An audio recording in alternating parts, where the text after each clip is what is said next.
Diamonds in my teeth, I got a lot of shine. Running up the number, that's a lot of crime. Try to take it from me, must be out your mind. I'm big time, lot of sun. Smoky in the air, that's a lot of pine. Pockets running over with the dollar sign. Try to take it from me, yeah. Big time, big time, big time.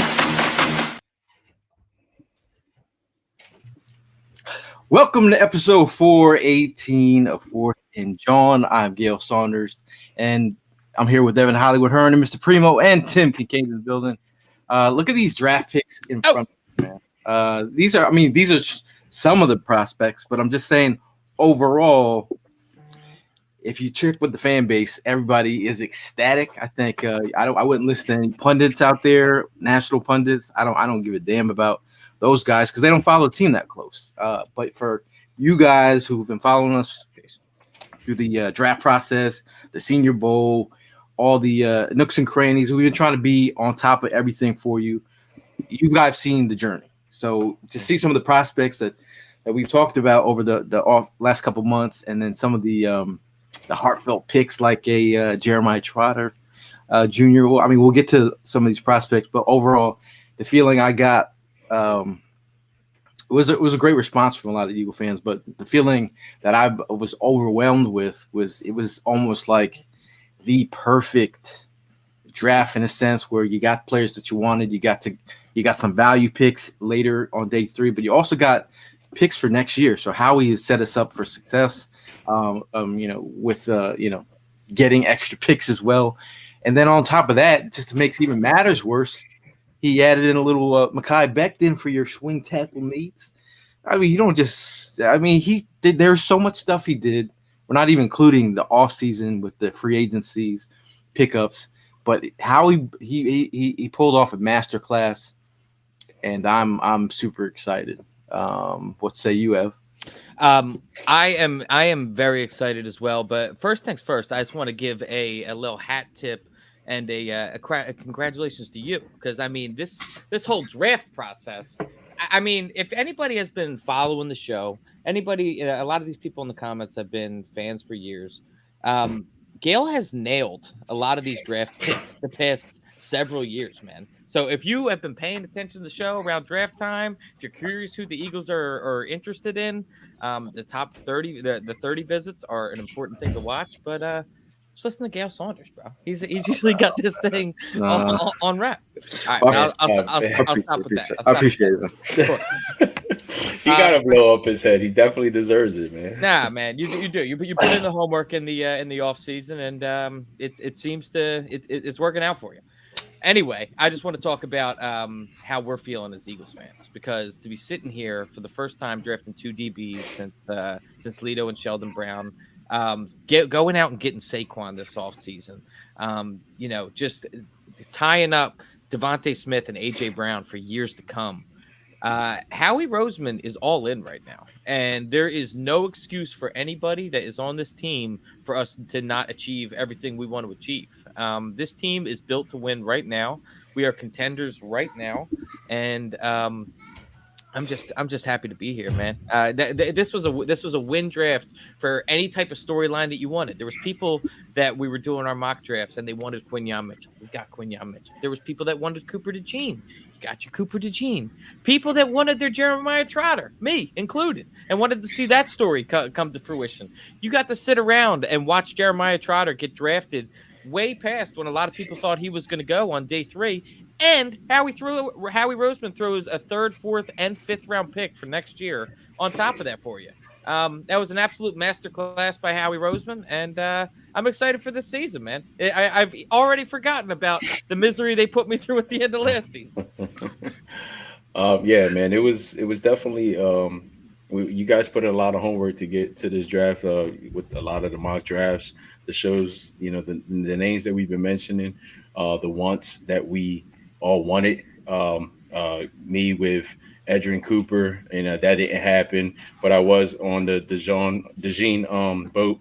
I was on Mitchell because of Gail. Gail, put me onto Quinyon Mitchell, and here I did a little bit of searching, and I see that I can see why He got picked when he did, and then I even asked the question like, what led him to get into that position? Because at first, when he was posted in the draft, he wasn't even that high, and then it just seems he went to the Senior Bowl and he showed his ass off, and then look, they ended up drafting him on the first day. This draft was stress release, man, because of the lot of things that how we did in the off season. It was definitely an exciting, intense, and very thrilling draft to see. We all knew that we needed help in that secondary, and it seems like how he listened. He listened to the fans. He saw what the organization needed, and he went and did his job. And surprisingly, went back to back on cornerbacks. I mean, that was just definitely the surprise of the whole draft. On my perspective, like just seeing two cornerbacks that we haven't seen that in such a long time happen, this past draft, and it was a good thing, and two studs at that. So yeah, I mean, with everything pretty much falling into place, it's the leading up to the season is becoming more and more exciting, and I can't wait to get this thing started, man. The show is it 2002, fellas?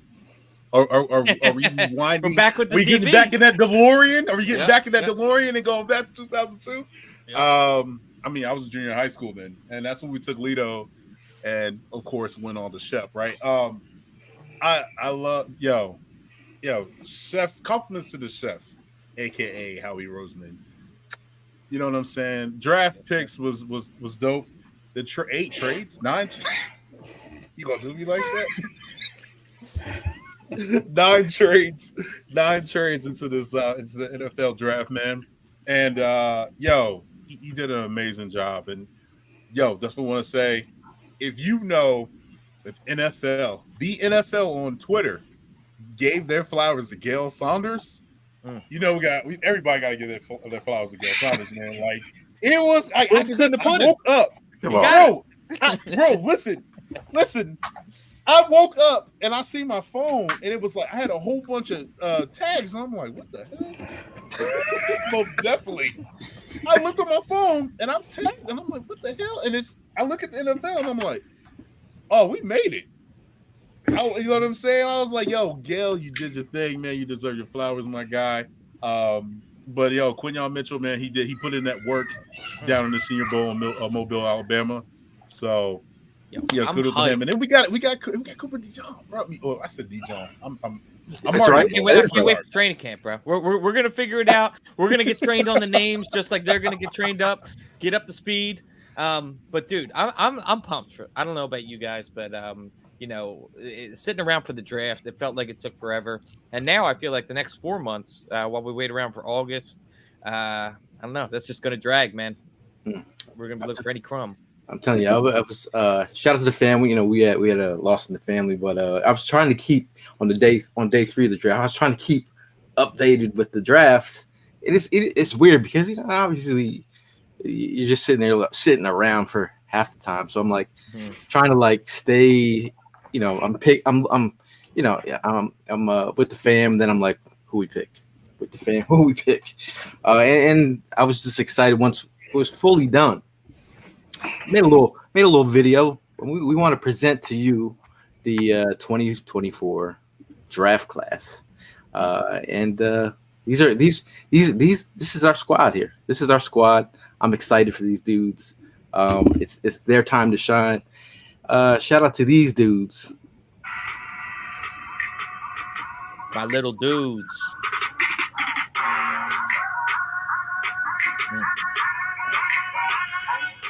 Both of them.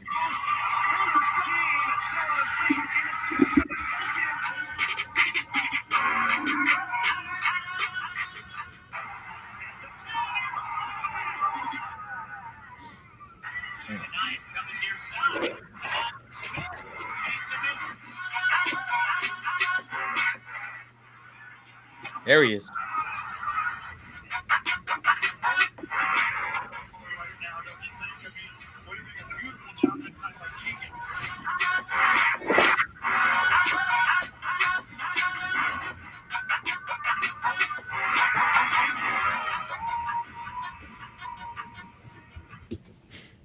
Oh, I was excited, man. It seemed like day 3 of the draft was insane. I think how he was making moves.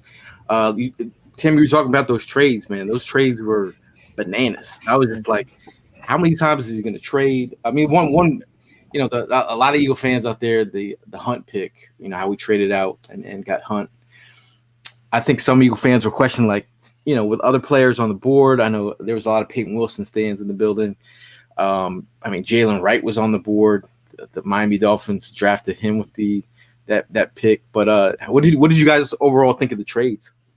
The trades I thought were a bit of mastery. I mean, we know we're already kind of figuring out that we're going to be losing some draft picks next year, and for Howie to completely retool and get a third round, fourth round, and fifth round pick for next year, we really set ourselves up in a good position for the future, as well as going and getting the guys we want. That really seemed to be a changed philosophy that I saw in this draft that I haven't really seen before, where Howie Roseman wasn't kind of just Howie Roseman went after his guy, and if his guy didn't fall, he was willing to trade out and acquire more picks.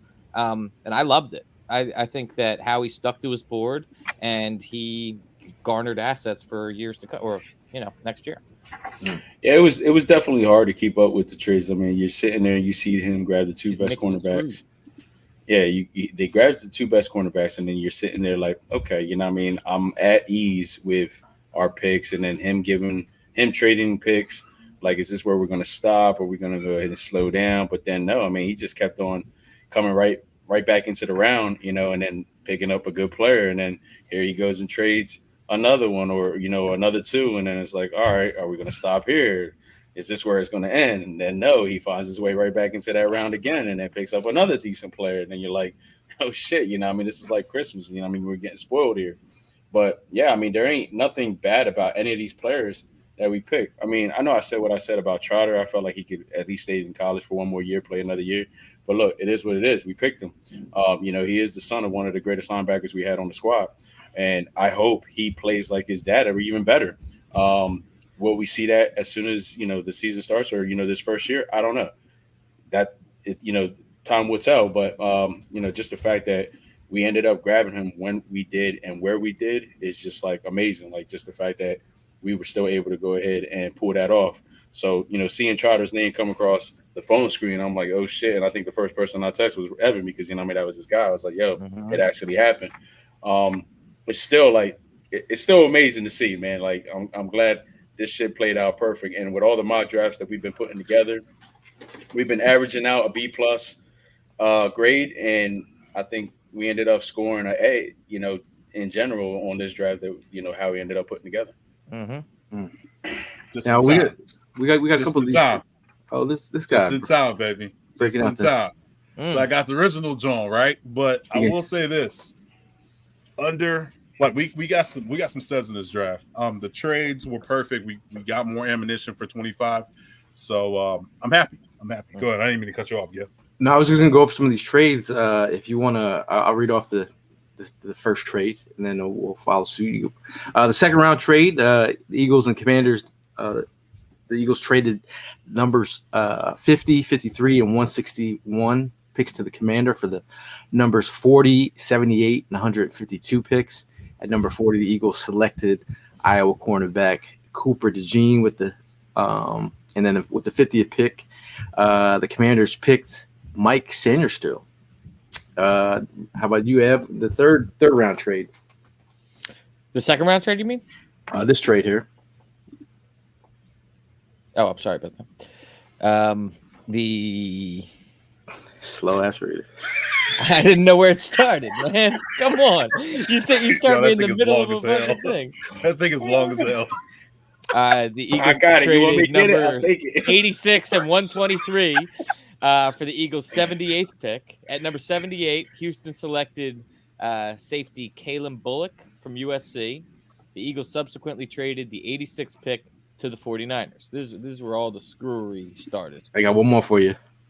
The Eagles also in the third round traded with the 49ers. The 49ers traded number 94 and 132 to the Eagles for the 86th pick. At pick number 86, San Francisco drafted Kansas offensive tackle Dominic Puni At number 94, the Eagles picked Houston Christian Edge, Jalix Hunt. Primo.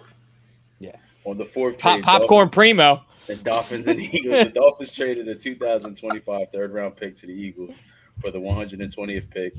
At number 120, Miami selected Tennessee running back Jalen Wright. Another trade in the fourth round, Primo. Texans and the Eagles. The Texans traded the number 127th pick and the 2025 fifth rounder to the Eagles for the 123rd pick. At number 123, Houston selected Ohio State tight end Cody Stover. At number 127, the Eagles picked Clemson running back Will Shipley. We got one more for you, buddy. Between the Lions and the Eagles, the Lions traded the numbers 164 and 201 picks and a 2025 fourth rounder to the Eagles for the number 132, 210 picks.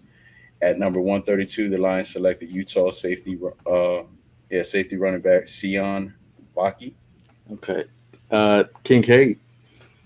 Fifth round, Eagles and Colts. Eagles traded 164. Sorry, I gotta slow it down.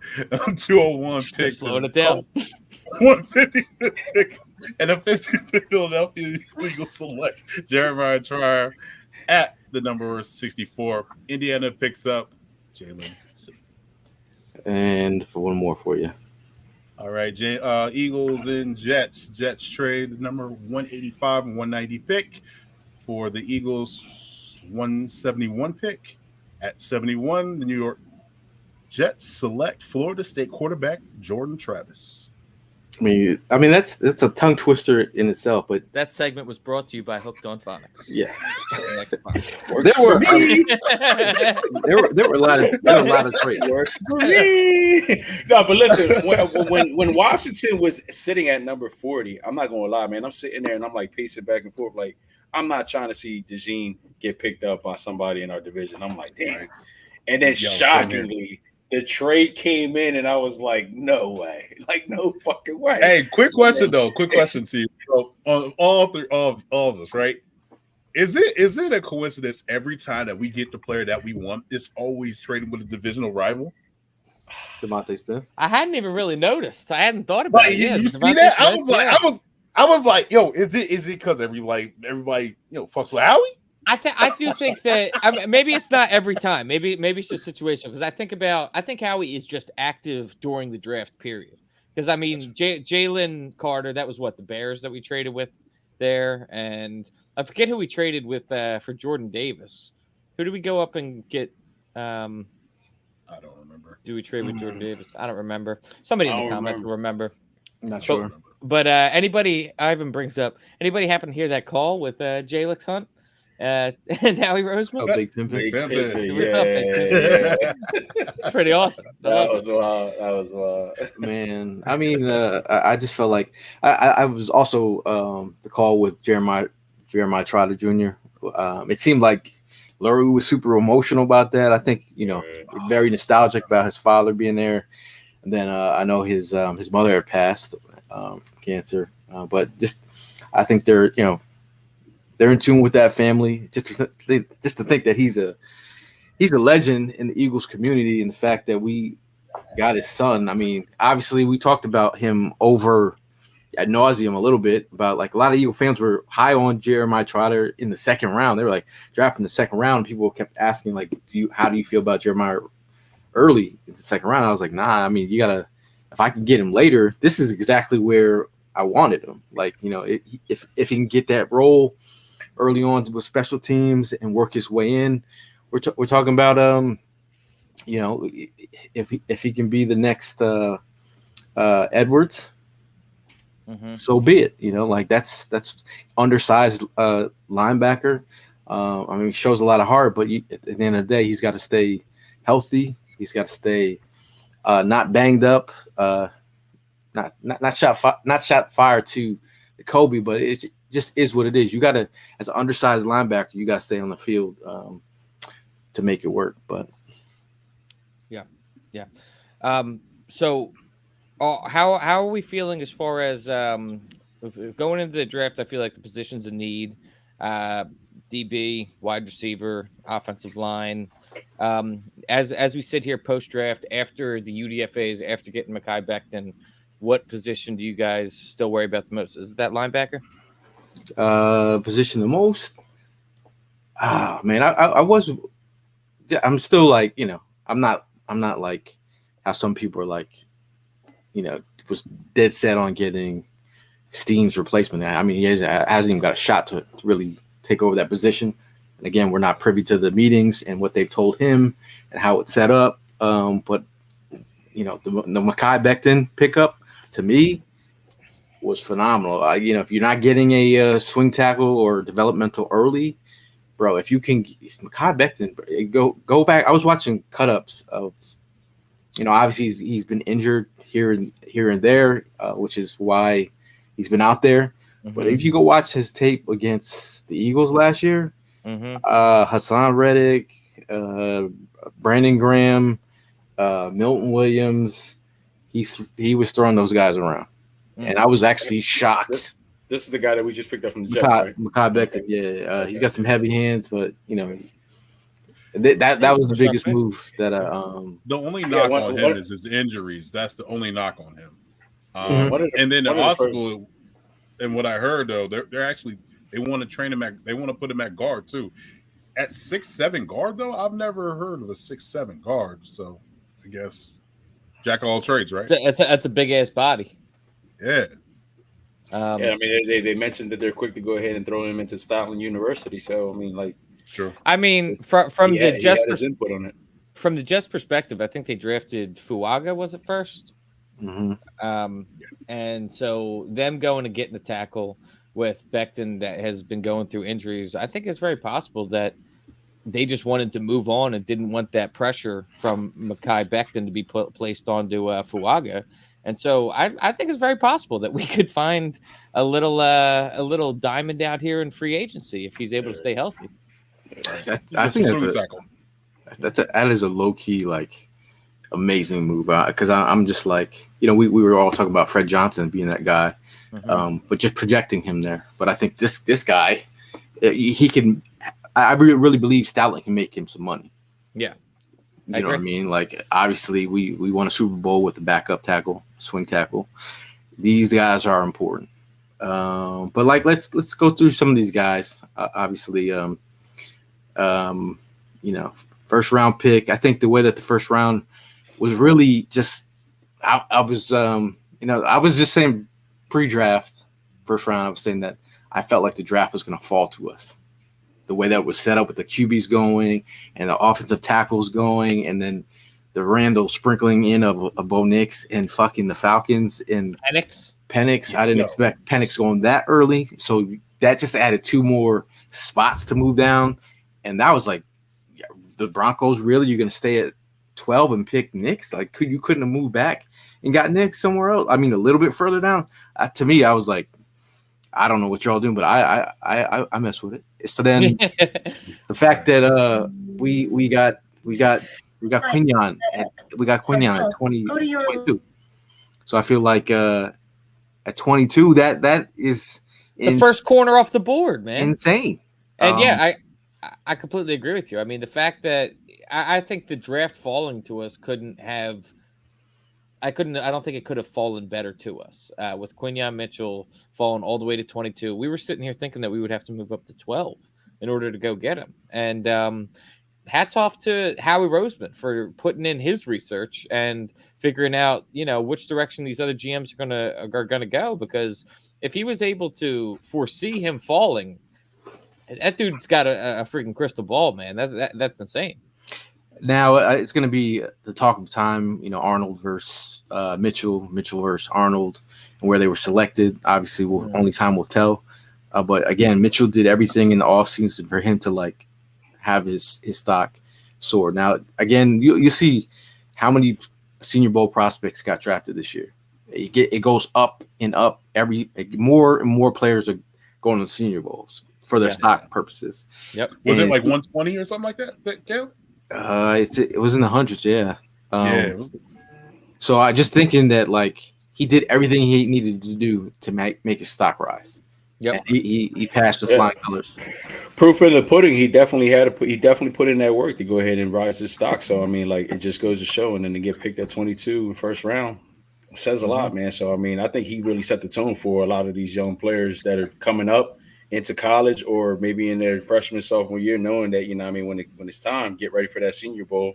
You can put that film out there. You can go ahead and pretty much put this resume together, and you be good to go. And look, he set the tone for everybody. It's crazy because these one-on-one, and I'm telling Tim at the Senior Bowl, I'm like, look, I was like, you don't know how much more money is being lost or gained by one rep of this prospect who's trying to change his life. And it's crazy that he was out here running the routes for the wide receivers. Ricky Pearsall got drafted by the Niners early, first round, who I was like high on, but not that high, but I was high on.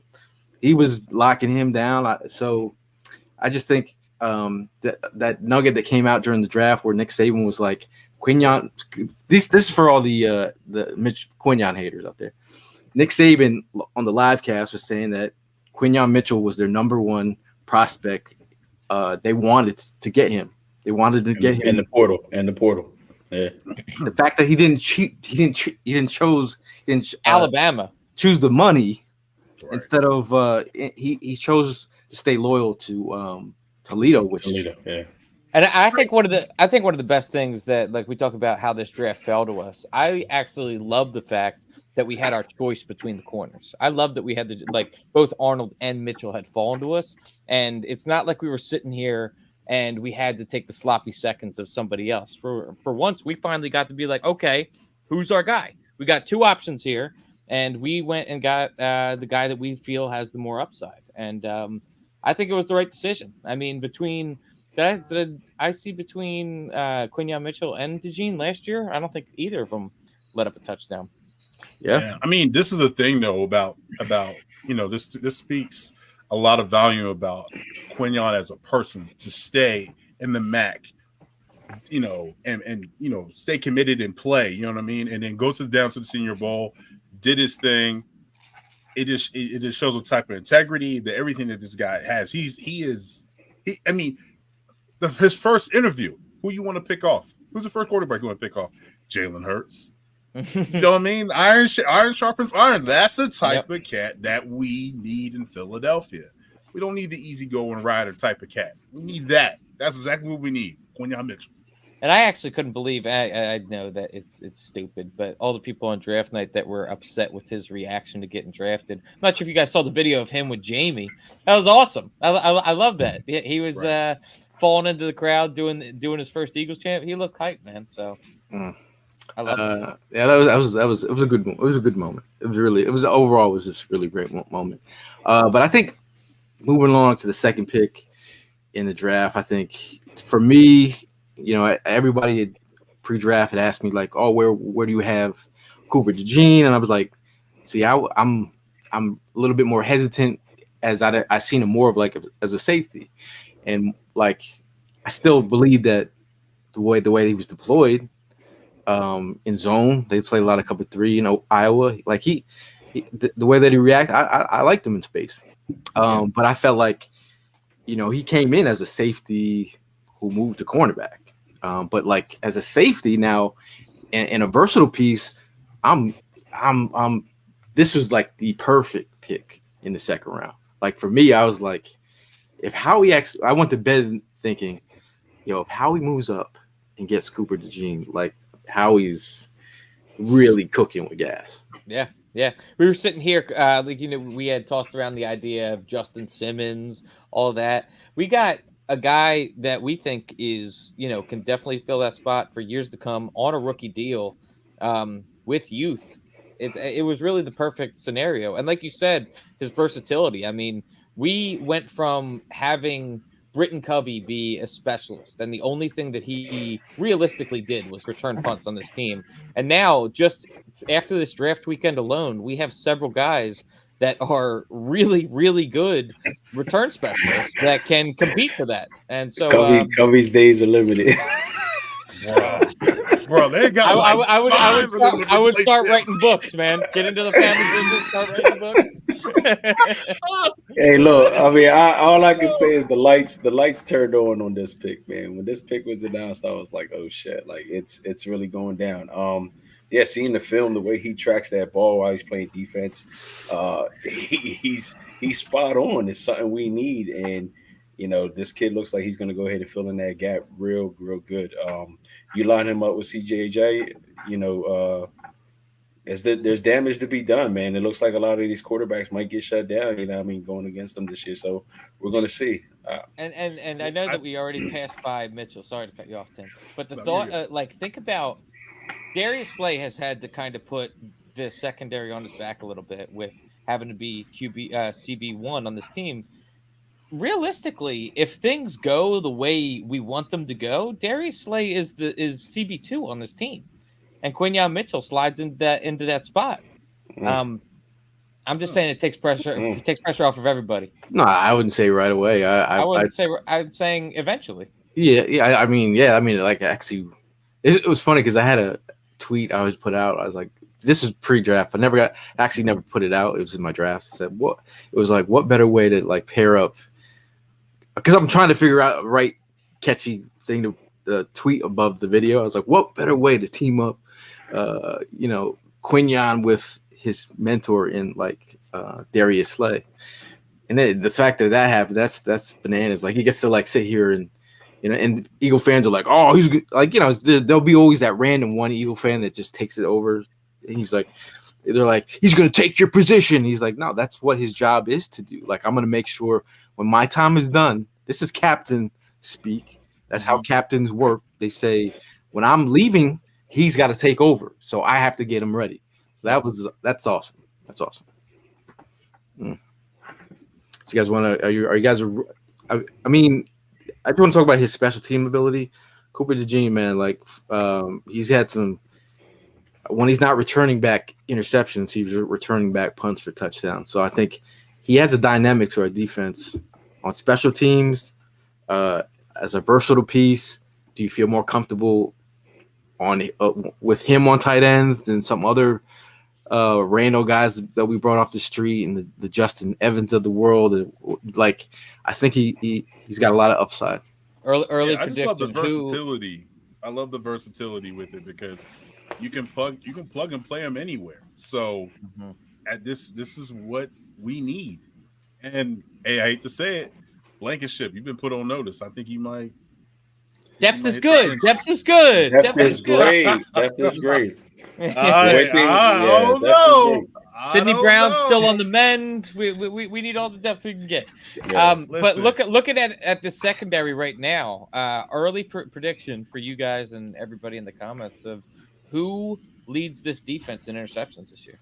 I mean, there's a lot of guys on that board, but shout out to Taiwan Mullen, Jag All-Star. He's not on the team anymore. Yeah, Jag All-Star. I mean, I think Chauncey is just Chauncey. Like I was gonna say CJ personally. CJ got a chance to be that dude. CJ still. CJ's crazy ass. in the chat. Shout out to CJ in the Sixers. We got 2, 4, 6. We got 2, 4, 6. Everybody on CJ. Yeah, I can see 7 out of the 8. Getting a pick. How many I can't say, but 7 out of the 8 getting a pick because that 8th person might not even be here after June 1st. Yeah, again, man. After Hassan got traded, I tweeted out that Howie has got to give me defenders via the draft for the back end now. Like we all asked for that. Yeah, he did. He did it, man. Like I was like, everyone's like, oh, yeah, we got Huff, but now it's you got to get younger and you got to have guys with range, and we did that. Like we did that. Like we did that. That's the beauty of it. We told Howie you'd go ahead. we got younger, man. We got younger, and at the positions that we needed to. Everybody was talking about we haven't drafted a corner since 2002. Here we go with the back-to-back picks, one with versatility. And hey, for the years to come, he could move him out to corner. He could play him at slot. I mean, at times we had Sidney Brown playing the slot, which was I didn't really feel that was a thing. Yeah. We have CJ with slot safety versatility. That is like, well, okay, and like what we're sitting here talking about the drafts, obviously it just happened, but like I think this one thing that I don't want to forget about as well is the fact that one guy I am ecstatic for and like so excited to see take the next step this year is Jalen Carter. And with Fletcher Cox retiring and Jalen Carter getting more snaps, that's another defensive piece on this unit that I'm just looking at and I'm like kind of frothing at the mouth, like what is he going to do this year? And the combination between having a guy that can penetrate the way that Jalen Carter can, and the rest of this defensive line around him, paired with these corners and these safeties on this team, that's going to be nightmares for a quarterback. You're talking about the. I mean, this is era we had talked about. Maybe we need to, get a defensive tackle, but like just overall, I mean. You got some dogs up front. You hopefully Jordan Davis takes his game to the next level. But like you always got to marry the back end with the front end. Mm-hmm. And I feel like if our back end holds tight, it's gonna work wonders for the guys up front. I mean, I just think I get excited. I be looking at this stuff all day long. I just be moving pieces around. I'm like, oh, this is great. Look at it. So what are you guys thinking is more so the case? More 3-4 or more 4-3? 3-4, but I mean, he's going to be hybrid. He's gonna change stuff around. He's going to show different fronts. Obviously, you're just wondering how guys are deployed. My thing is this though, because you know how Vic Fangio's scheme is, where it's kind of just. It flows. It basically what the defense is going to try to make you one-dimensional. So is it going to be the reverse? Is it going to be pressure, and then guarding on the back end, or guarding and then pressure? That's like the two things that I'm waiting to see. Because he did this when he did this. I think he did this with the Niners. You believe with the Niners? Remember they went to the Super Bowl. The lights shut off against the Ravens. That defense was the same kind of like how we had it. Except they did have two nice ass linebackers. Like Patrick Willis and Navarro Bowman. And we got Devin White. Hopefully he's reclaims his fame to his name. Like his name took a shot. So I think linebacker wise, and I love the fact that Nakobe, as much as we love Nakobe, obviously, we want pressure on Nakobe. He needs it. He needs it. I mean, there's no.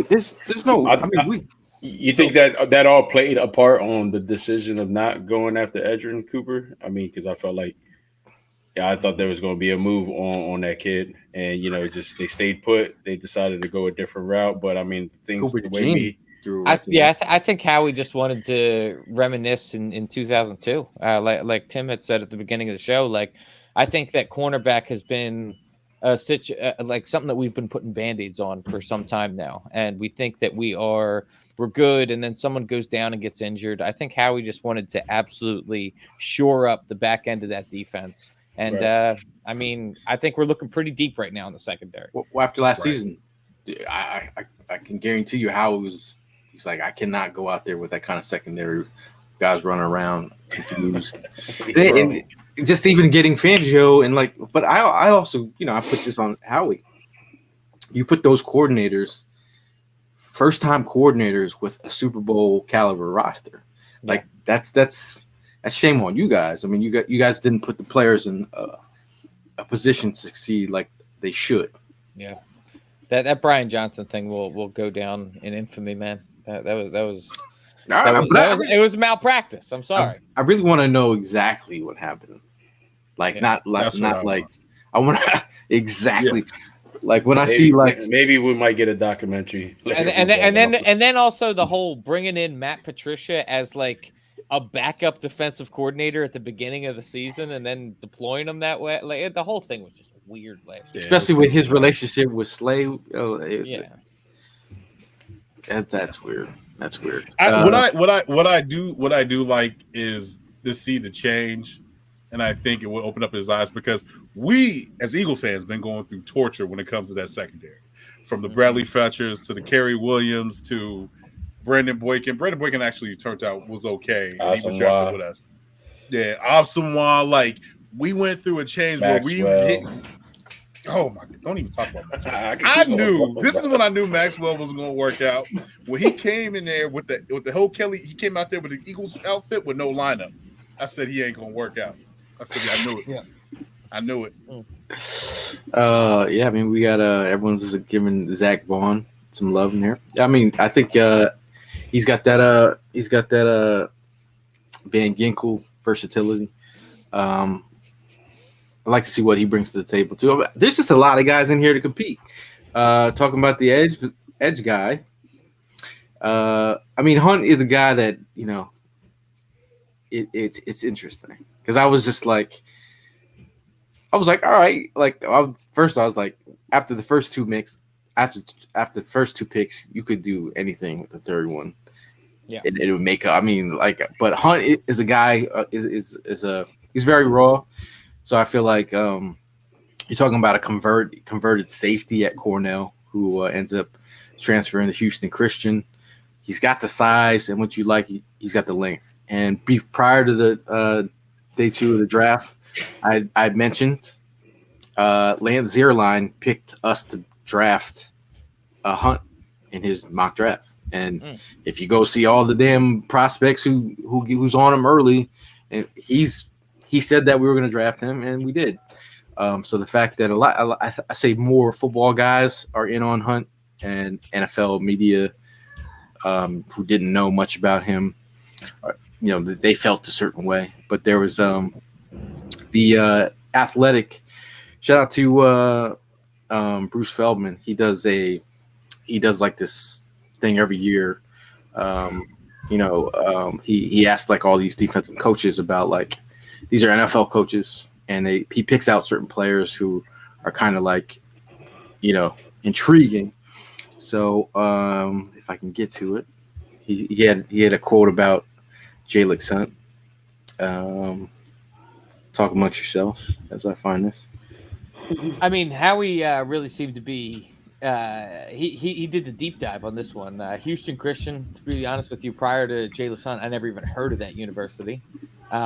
But yeah, I mean, you're talking about a guy that to be a converted safety into an edge rusher. The thought of a 6'3" and a half safety with his size sounds horrifying to a wide receiver coming across the middle. But I love the intelligence that'll come with him playing a position like safety and then converting to an edge. Man, I think that he's going to be able to. Go ahead.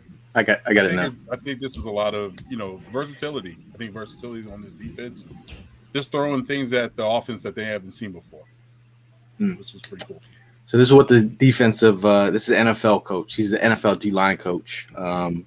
He said he tested as super athletic at the combine, and you see that on film. But it's hard for someone to jump too far out there and say we're going to take a kid too high that only had 9.5 sacks. It came from Cornell by the way of Houston Christian. But you see some toughness on film, and man, that is shitty quality film. It was like my mother-in-law shot it from the stands. So, we went down to Senior Bowl, then he had reps on tape where everyone was like, all right, I see him against some big lineman out there. He's holding his own. That's where he made himself some money. Yeah. Yeah. Hold it down.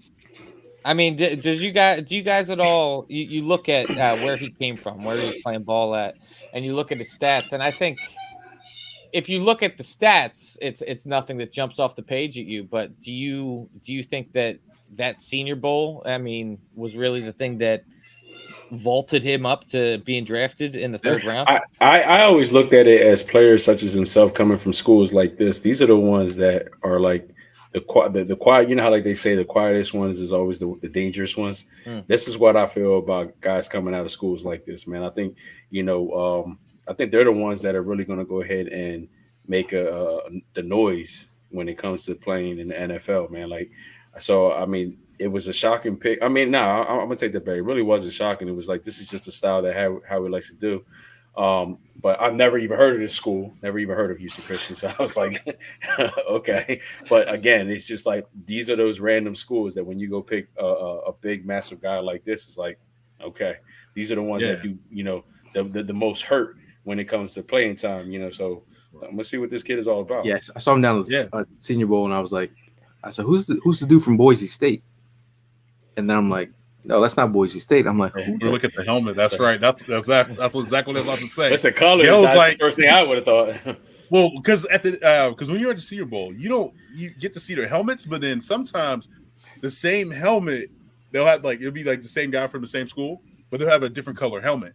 So we were looking, and Cal's like, "Yo, who is this cat?" And I'm thinking he came from. I'm gonna be honest with you. I thought he came from Buffalo, where Khalil Mack came from.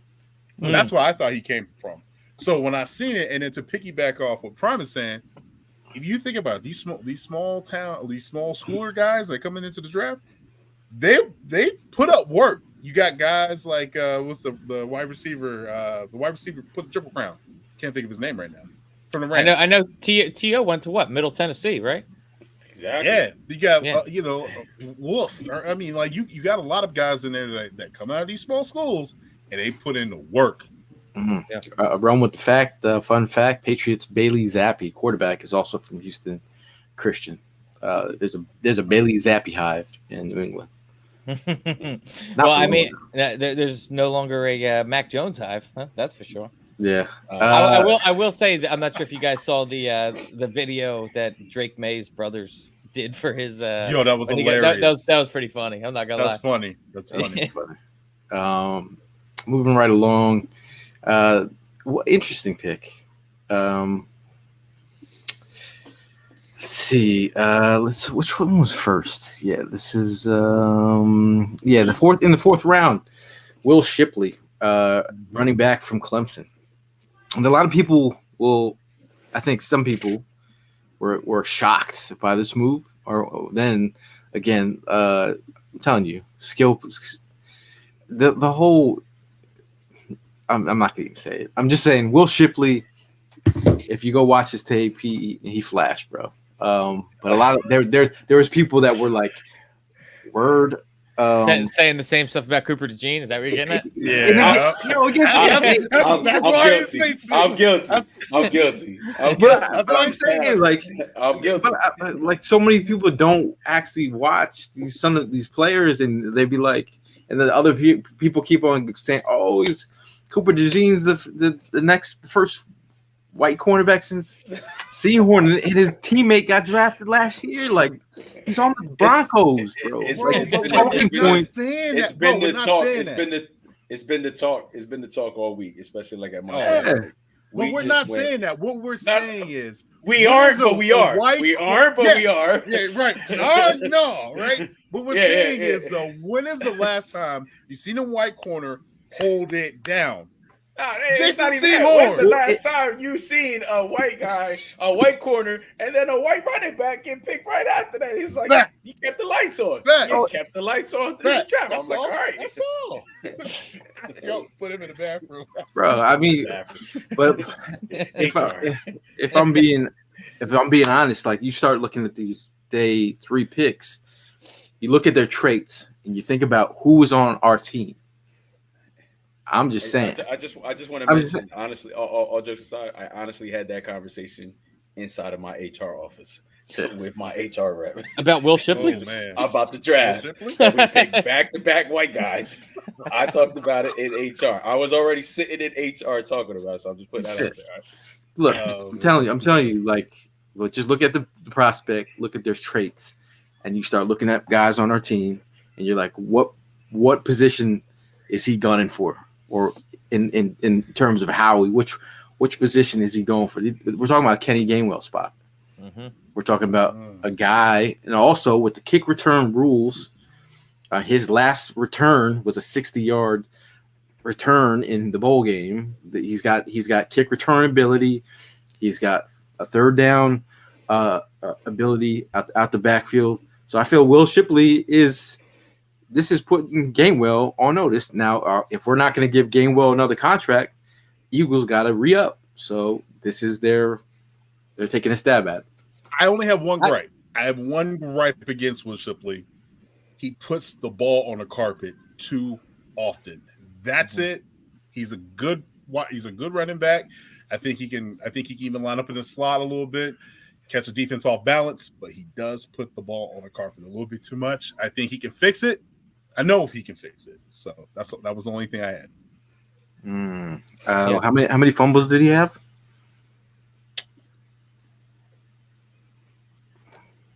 In his career, or I'm looking it up now because now you got me all like worried about. I mean, he's also a big time lacrosse player. A lot of teams actually a lot of colleges actually wanted him for lacrosse. I mean, he didn't stick out to me though. Did he? He didn't. I felt like Dylan Lobby stuck out more than he did at Senior Bowl. He stuck out in 2021 when he was a 5-star recruit. The number two running back in that class. That's why people are like, it's Will Shipley. He's been on the radar for a while. So like when people are like, who's this guy? Like he's you don't get those accolades if you haven't done anything. What I kind of like about it, and I totally acknowledge what you're saying, Tim, because I saw a similar thing, just that he has had fumble problems in the past. But I just look at the type of running backs that we have been kind of putting behind our running back one for the past few years, and it's been smaller bodied guys like Kenny Gainwell, guys like Boston Scott, Will Shipley coming in at almost 6 foot and over 200 pounds, like. That is the type of running back I have been wanting on this team, and he's a shifty player as well as he can catch balls out of the backfield as well. 13 was my guess. 13 was my guess, sorry, Evan, and it's actually 13. He had 13 fumbles in his college career. That's a lot. That's a lot. A 4-year career. That's a lot. But it's also that's a guy that was also a bell cow for Clemson, and he's not going to be that here. He's going to be behind Saquon Barkley. One game he had 22 carries for like 105 yards or something like that. I get it, but like still, 13 fumbles. That's a lot, dude. It's a lot. You getting benched? You getting benched? Yeah, I mean, I just think I like the traits. I like the traits. We talk about day 3 guys with special team ability. This is where we're at, and the traits. If the traits are trading, he'll get on the field early, man.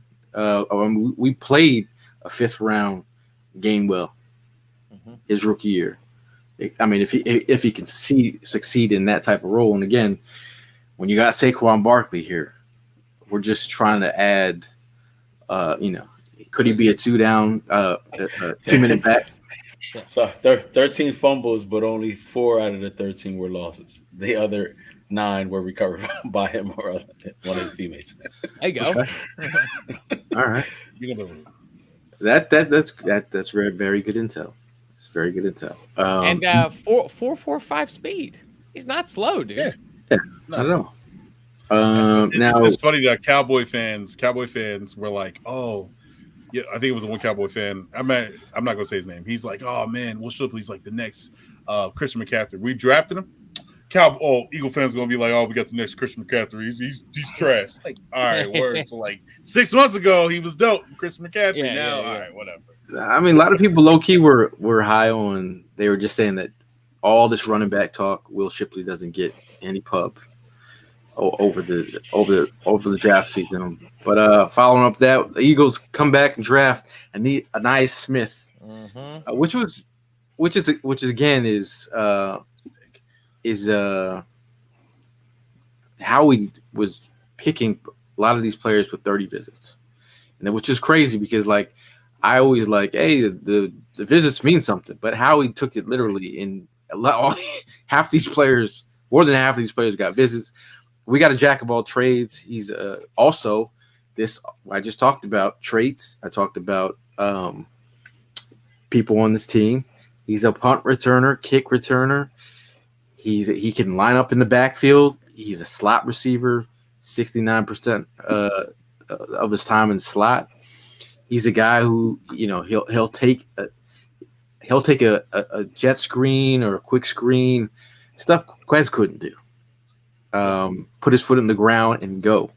What were you guys? Did you like this pick? Have you guys watched anything on it? I liked it a lot, and I think that one of the reasons that I like it so much is the fact that he's a more versatile, and we've used this word a lot in the show already, but he's a more versatile player than Quez Watkins was. You look at Quez Watkins, and really what he brings to the game is speed. where I think Anaya Smith brings a lot more to the table. What's it called? We love the Beast, Dane Brugler. Dane Brugler had him compared to his pro comp was Elijah Moore. So if you could kind of imagine fitting in Elijah Moore in this offense as a wide receiver 3, I mean, I would have been fine if the Eagles went and signed Elijah Moore if they were able to get him this offseason. So to add someone like that, hopefully he could develop into a player like that. It'll be extremely productive and way more productive than Quez Watkins was. Which Yeah, is what we were seeing looking to right, seeing the video on him after we went ahead and drafted just to see what he was like. He's got, he's got a good physique, and bro, just like the slot plays that I've seen him, I already see it as an upgrade from Watkins. I mean, like, I think we can put Watkins to rest. I think Watkins is pretty much done. Gilly's ready to, bro. Gilly is definitely ready. Thank you so much for sharing that because I could not stop laughing. My stomach was hurting. 2 catches, 8 yards. Like, 8 yards. Yeah, like, bro, what you talking about? Getting the opportunity? You played just the played whole the game. I go back to with Devontae put up all those numbers like in What? the game was out of touch, but the way that Devontae, the game was over, but Devontae was playing it like it was his last game ever. So right. if you get that opportunity to be on the field, play like it's your last time ever. Right. With Smith, man, I'm gonna tell you right now. Listen. Bench press. My man put up 21 reps. Wow. So he isn't one of these little guys. No, he's strong. You got some contact balance. Yes, and his balance is crazy. He used to be a running back in high school. He went to Texas A&M, and then he became a wide receiver. Then they were kind of actually putting him in there. They were like moving him around. This kid right here, I'm telling you, the ability, like, special teams, and that's the thing. What can you offer me on the field? Special teams, offense. I need it. I need it. All hands on deck approach, and I love this pick. This is my favorite pick. My wife was like, "What is wrong with you?" I was like, "No, we got to use Smith." I'm happy as hell. I was so happy. Let's see, moving right along. We got Jeremiah Trotter. We did talk about him already but I just think overall this is again depth at the linebacker position. A guy who could be a special teams player for you and make his role. A TJ Edwards could be, my thing. People ask, do you have him higher than a Kobe Dean? I think he's got the ability to compete with him. And it falls on him to go ahead and get that spot. I mean, like, look, I said it. I'm not going to go ahead and take back what I said. I really felt like he could have stayed one more year. But look, it is what it is. And, the fact that you mentioned special teams, that's what's got me more convinced. Like, he has the opportunity to pretty much shine. It's happened. I've seen it. Let's go back to a good linebacker that came into the NFL a couple years ago, Malcolm Rodriguez for the Detroit Lions, a beast. I mean, the guy was talked about in Hard Knocks. I'm watching Hard Knocks, dedicated to this show every week, and I'm watching this kid, and I'm like, yo, I wish we had a linebacker like that playing for us.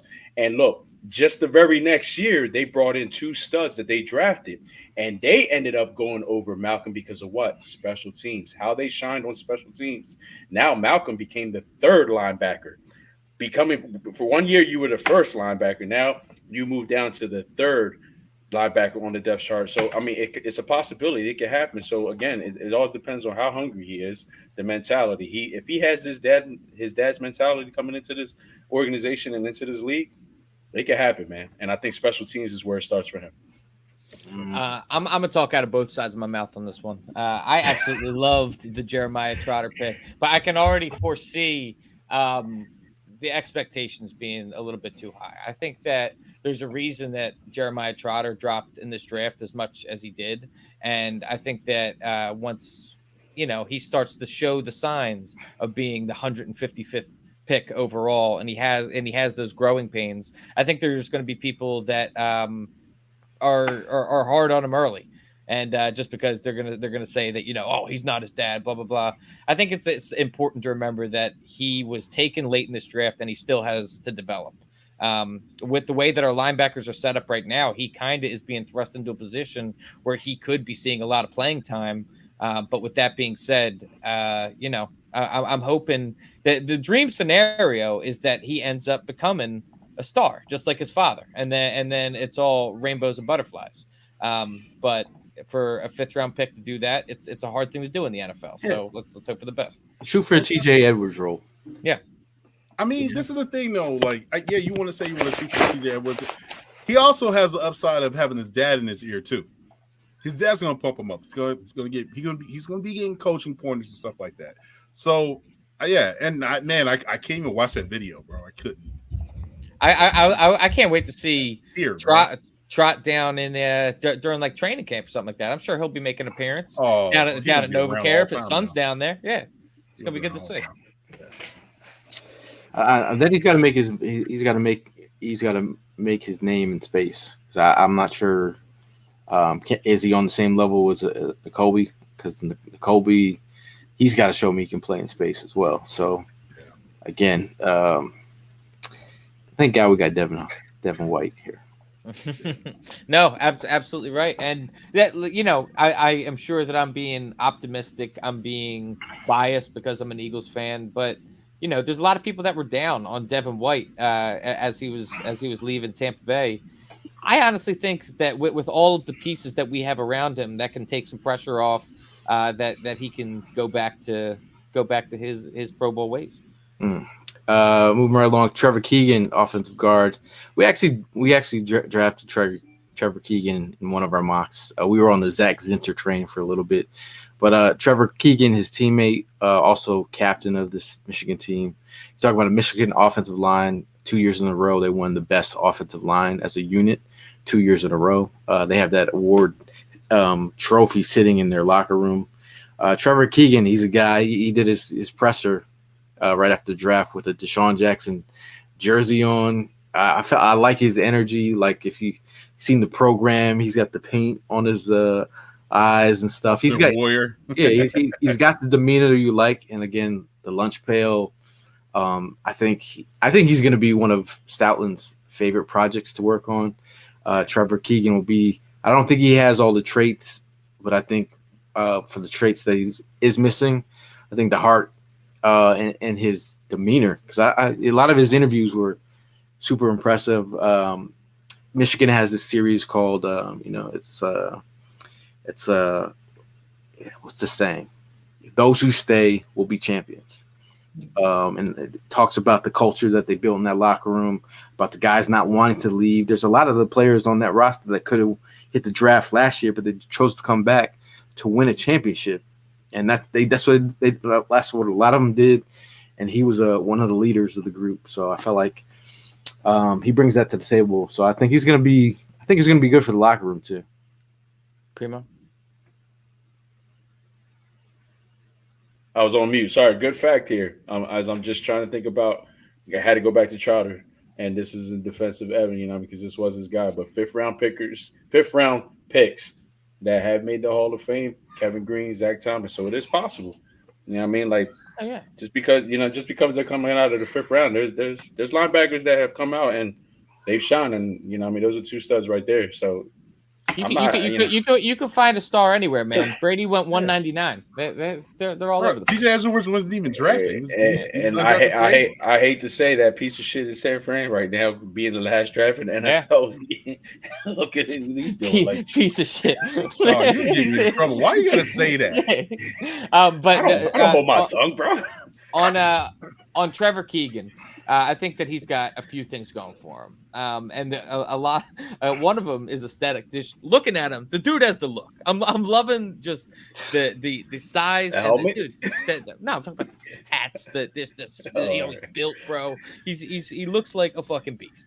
On top of that, he's Big 12 offensive lineman. I mean, that's just like an SEC corner or wide receiver. The linemen out of the Big 12 really, really perform well in the NFL, especially guys out of schools like Michigan. And like you said, him being a key cog on that championship team that was a really good offensive line, one of the best in the country, and I think voted the best in the country. And he was a key cog on it. So for him to bring all of these raw traits to Jeff Stoutland and to Jeff Stoutland University, where he can continue his education in the mastery of offensive linemen, I think it's a good raw guy to work on as a depth. You missed the most important thing. Go ahead. He allowed no sacks. Yes, sir. None. In one of the most biggest divisions in college football. He got a mean streak too, and he'll put you on your ass. I love that. So he's definitely screaming Philadelphia. I think there's a video of him with a beer and the I think it was the college trophy, and he's just smashed it. I'm like, oh, he's ready. He's ready for Philly. He's already made. Yeah. He's already made. We're good. We're all right. I mean, he's got 44 games played, 37 games started. He's got 36 starts at left guard and 1 start at left tackle. So obviously, where he's going to be projected as a guard here. So I actually like this pick. It's not we've been talking about protection is sexy. I'm good with it. I'm definitely good with it. Moving right along. This was a prospect that I heard a lot about. And again, as I start later than most analysts out there with the drafts, I'm trying to catch up. So when I just hear some traits, the big 6'6" wide receiver from Florida State, then I'm trying to watch him, but then I'm watching Keon Coleman kill it. I'm like, yo, that's the guy that I want there.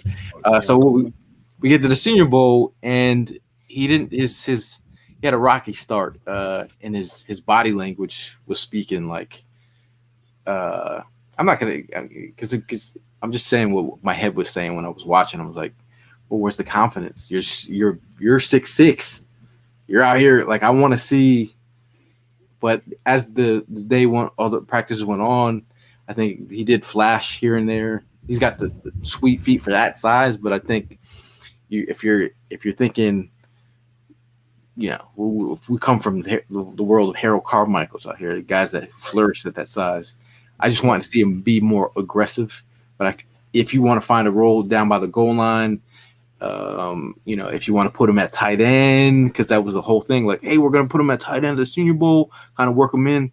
That really didn't happen. But if the Eagles they want to move him into a role where they could, take Evan's brother, Evan Calcaterra, out and put him in and try to get a matchup with that size, it'll be interesting. I think one thing. Hold on, let me go real quick before you, because he said something and I might forget it. So Senior Bowl, he did look a little disengaged at times, but he looked like a damn dinosaur versus like children. That's how big he is. Like, it was ridiculous. 6'6", man. 6, bro. Listen, I'm a big guy, okay?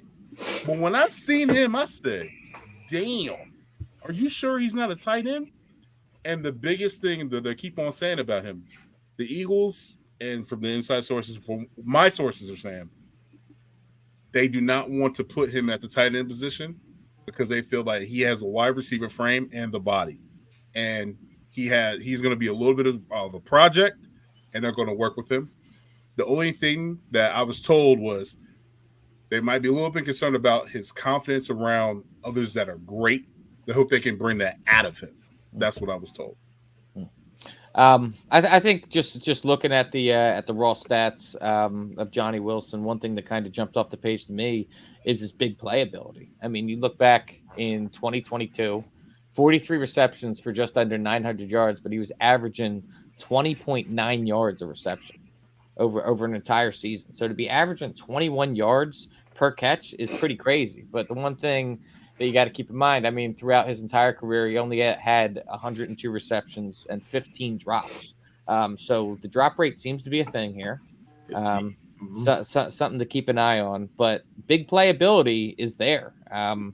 I kind of like your idea, Gail, of using him kind of down in the red zone as a big body, as a kind of hybrid tight end, maybe.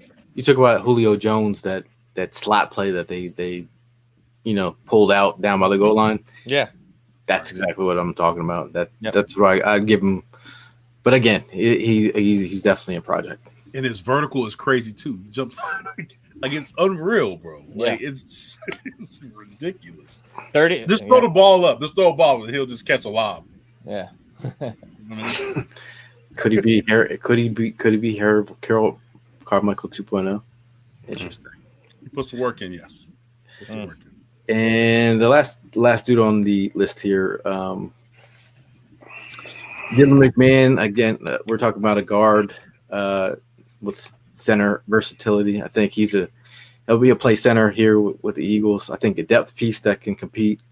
That's pretty much what I think he'll be coming in. I think he's going to get an opportunity to compete. Probably be a practice squad player right off the bat. Yeah, I think it's just another camp body. I mean, we obviously went corner to start the draft, and then followed it up with an edge.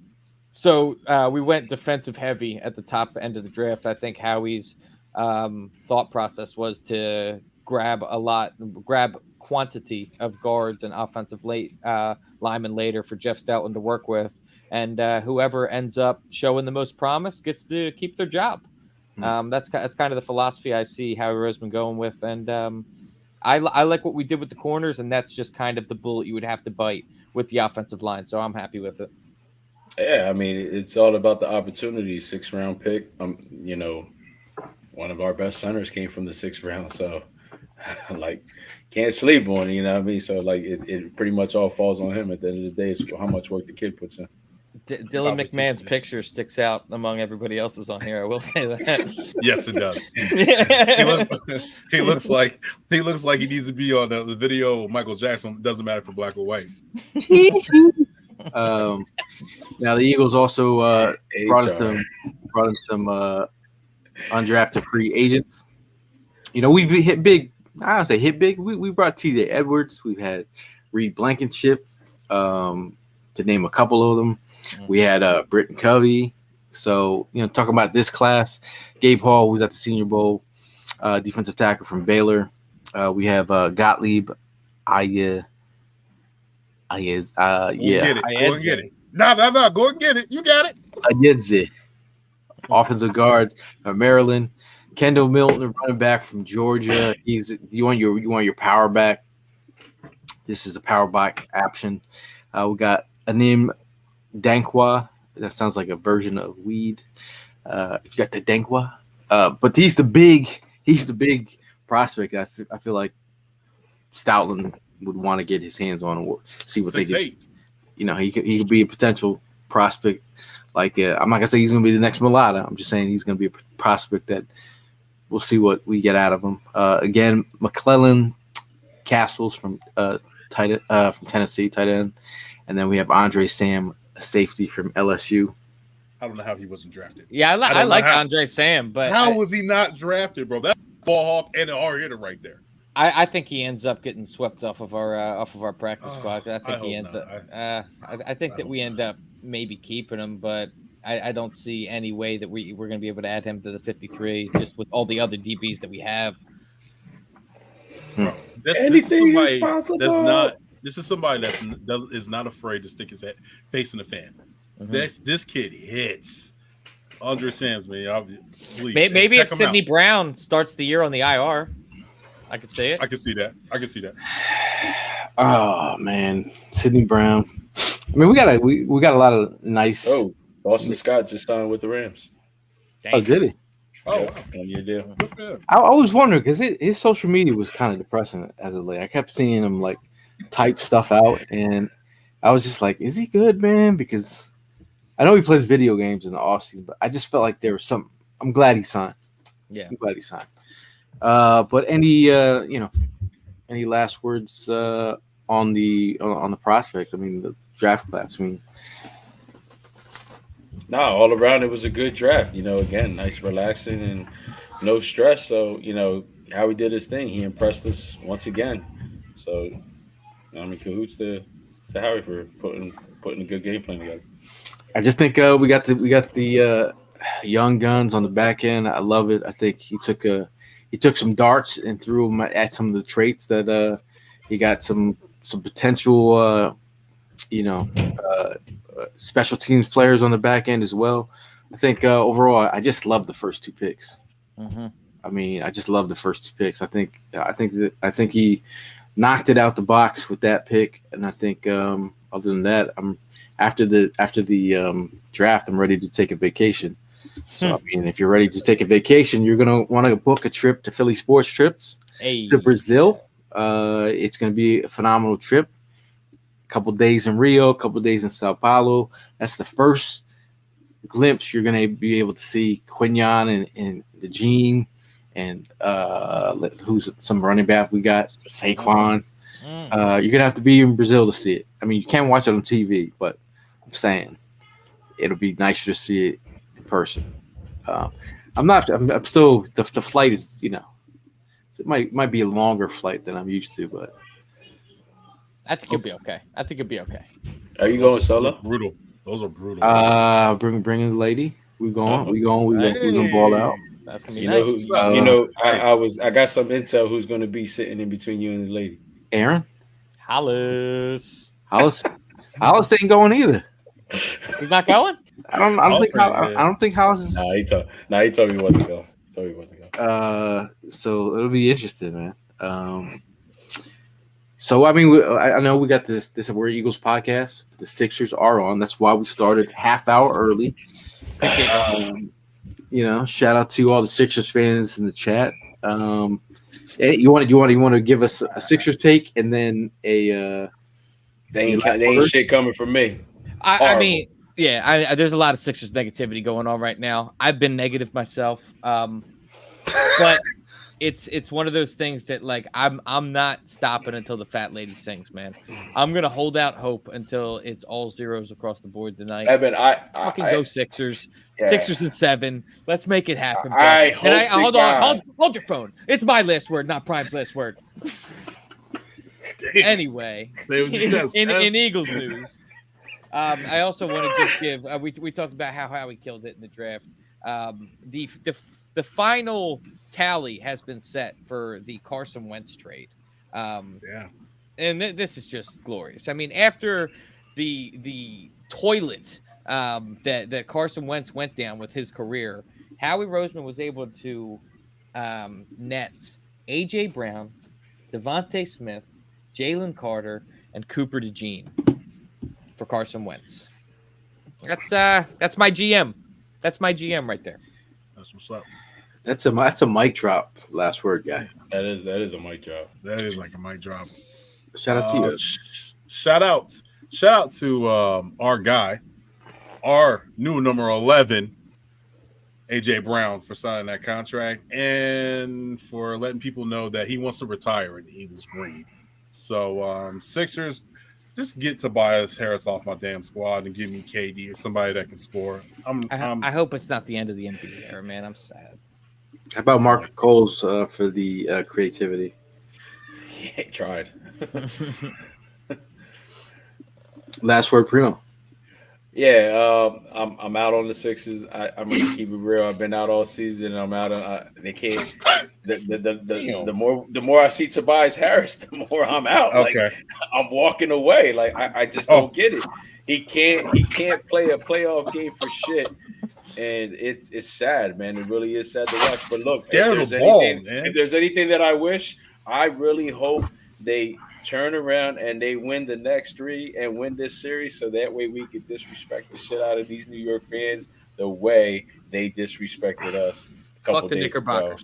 I am so for going to New York and fucking wreaking havoc on these motherfuckers. The payback's gonna be surreal, boy. I am all in on going to fucking New York and wreaking havoc on these motherfuckers if it's a game 7. That first Saquon touchdown versus the Giants just gonna hit different this year if we lose the next it's gonna hit different. It's definitely hitting different. Listen, that's gonna be our payback. When they play our Eagles, they're gonna wish they never did that shit.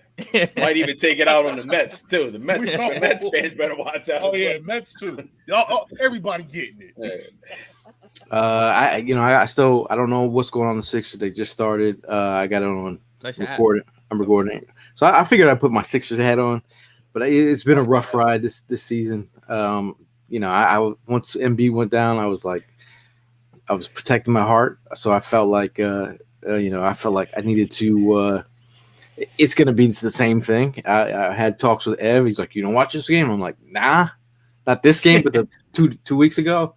and I said, I'll watch it anyway. Got my heart broke. I said NFC. That's why I didn't want to watch it. But I'm going to be here for it because that's what we do. We support our teams. We support Eagle fans, Philly fans. We support our team. But we want to give a shout out to all the fans that are supporting us in the chat. There's thousands of you that tuned in for the live draft coverage. So we want to give you guys a hat tip for joining us with the fun. The whole off season was fun with the draft, and we're just getting warmed up. We're just getting warmed up. The season is about to start soon. Got something to be excited about. We're going to be walking for the Eagles Autism Challenge. So if you want to join us, we'll be setting up a page soon. Come walk with us. Every year we've had fans that come out and walk with us. It's a great event. Make sure you attend. There's going to be a lot of Cooper DeJeans walking around there. Quinyon Mitchells. You're going to want to meet them. Ask people about their medicals. Yeah, Evan. You can hit Nicole B. Deem up while you're at it. But we'll see you guys in the next one. As always, fly, Eagles, fly. Go Sixers.